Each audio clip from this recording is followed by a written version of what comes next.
Guys, তো কাল ছিল ভাই ফোঁটা। তো আমি গেছিলাম ভাইকে ফোঁটা দিতে। তার জন্য এখানে হয়ে গেছিলাম রেডি। এই টপটা পরেছিলাম, তার সাথে ওই ব্যাগি জিন্সটা পরেছিলাম। তো পরে আমি একদম রেডি হইনি এখনো।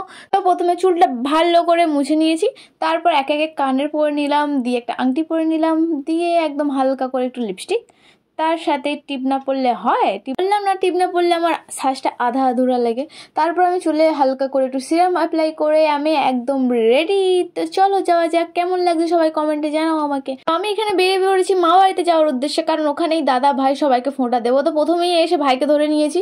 তো ওকে আমি এখানে মালা পরাছিলাম। ও মেনলি বসতে চাইছিল না, ফোঁটা নিতে চাইছিল না। আমি ওকে মিষ্টির লোভ দেখিয়ে বসেছিলাম। যদিও বসেছিল, মামি এসে ওকে লাগাচ্ছিল। আমার মালা পরাতেই 10 ঘন্টা লেগে যাচ্ছিল। ওতে ও বিরক্ত হচ্ছিল। তারপর চন্দন ফোঁড়া দিচ্ছিলাম, ওটা ওর মাথায় ভিজে ভিজে লাগছিল, সেটাতেও ওর প্রবলেম হচ্ছিল। সব দিকে ওর প্রবলেম হচ্ছিল, শুধু আমিই জানি ওকে কীভাবে ধরে বেঁধে ফোঁটা দিয়েছি।